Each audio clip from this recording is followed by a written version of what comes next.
কিছু কথা শুনব শ্রীযুক্ত প্রতুল পালের কাছ থেকে।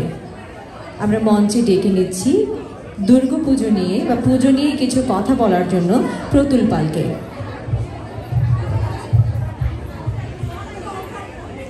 সামনে যান।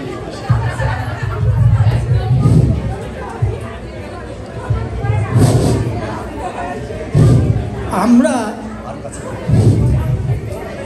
সনাতন মন্দির, আটলান্টা সনাতন মন্দিরের উদ্যোগে সুন্দর একটা ফাংশন হয়েছে। আমাদের সমস্ত নিয়মকানুন মেনে এই সুন্দর অনুষ্ঠান করার জন্যে এই মন্দিরের সভ্যবৃন্দ যারা শুনেছেন সকলকেই আমার আন্তরিক ধন্যবাদ জানাই। এই মন্দিরের পুজো 2 বছর শেষ হয়ে মাত্র 3 বছর হয়েছে। আমরা এটুকু বলতে পারি, মা দুর্গা পূজা করা হয় দুষ্টের দমন, শিষ্টের পালন। আমরা যারা ভারতবর্ষ থেকে, ইন্ডিয়া থেকে, বাংলাদেশ থেকে যে সমস্ত বাঙালি এখানে এসছেন, তাদের কর্মোদ্যোগ নিয়ে তাদের সকলকে আমি ধন্যবাদ জানাই। সেই সঙ্গে এই ধন্যবাদও জানাই এত সুন্দর একটা অনুষ্ঠান করার জন্য। এখানে জাঁকজমক নেই, আড়ম্বর নেই, কিন্তু আছে আন্তরিকতা। আমরা পুরোহিত মশাইয়ের আরতি দেখেছিলাম, খুব সুন্দর আরতি করেছিলেন, যার সঙ্গে ভক্তি মিশ্রিত ছিল।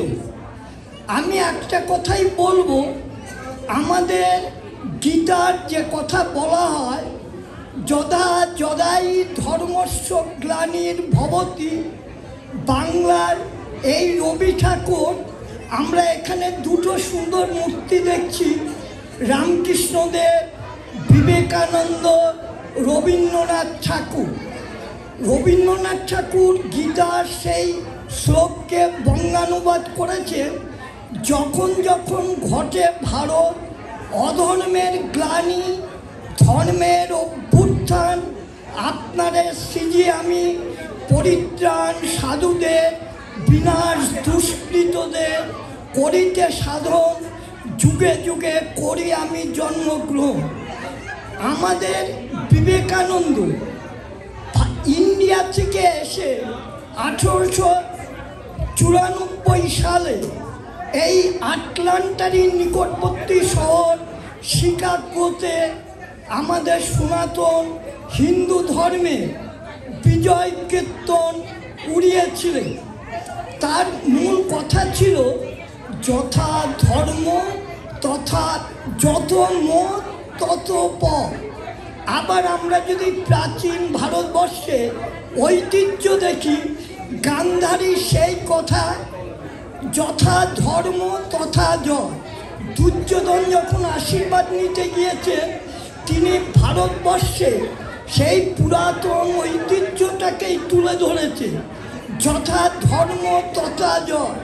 এই কারণেই ভীষ্ম, দ্রোণ, কর্ণ এই ধর্মের জয়ের জন্যে সমস্ত নিজেদের আত্মবলিদান দিয়েছিলেন।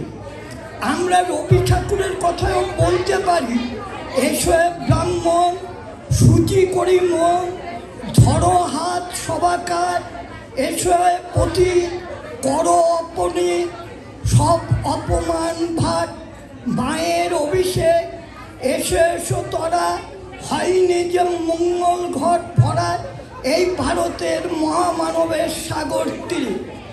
আমরা যেসব মনীষী এখানে জন্মগ্রহণ করেছে, আমাদের সনাতন ধর্ম, এই যে সনাতন মন্দিরে হচ্ছে, এটা প্রায় 5000 বছর আগের সনাতন হিন্দু ধর্ম।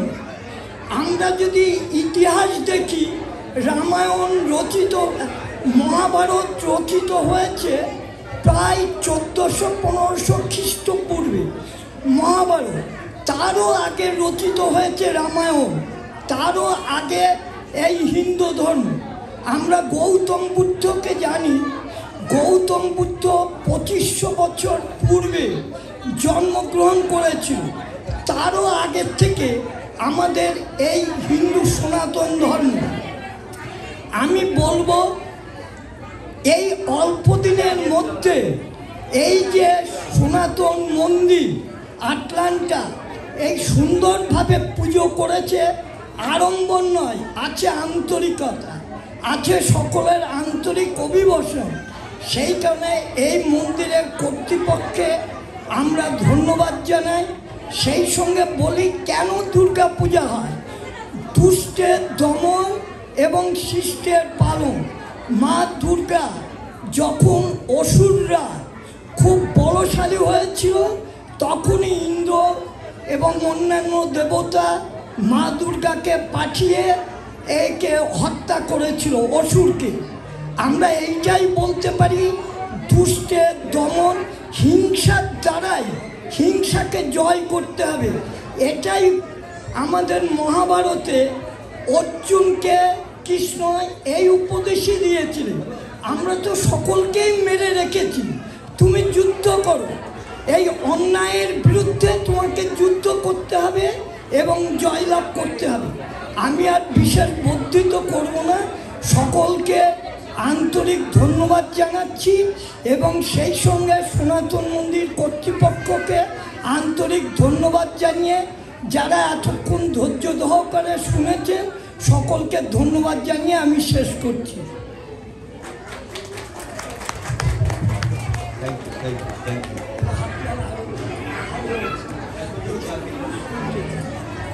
থ্যাংক ইউ মিস্টার পল। আসলে উনি অনেক বয়োজ্যেষ্ঠ মানুষ, আমাদের বাবার মতো। আসলে উনি অনেক কথাই বলেছেন।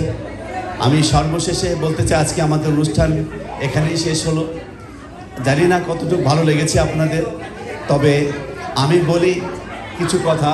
আমাদের রিয়া দিদি এবং আমাদের যারা সনাতনী মন্দিরের যারা পারফর্মার ছিল, এরা গত 1 মাস ব্যাপী অক্লান্ত পরিশ্রম করেছে। আমি ধন্যবাদ জানাই অনা পূজাকে, আমি ধন্যবাদ জানাচ্ছি আমাদের গীতা বৌদি, শুভ্রা বৌদি, জবা বৌদি এবং আরও অনেকে, নাম বলে বলা যাবে না। এরা সবসময় মন্দিরের সাথে খুবই জড়িত, মন্দিরের কাজে এরা সবাই নিবেদিত। আমি সকলের কাছেই আমার অন্তরের অন্তঃস্থল থেকে তাদেরকে সাধুবাদ জানাই, প্রণাম জানাই। সেই সাথে আমি আপনাদের কাছে অনুরোধ করছি, আমাদের আটলান্টা সনাতন মন্দিরে আপনারা যদি কেউ সদস্য হতে চান আমাদের সাথে যোগাযোগ করতে পারেন। আমরা সদস্যর জন্য কোনো টাকা পয়সা নির্ধারণ করি নাই বা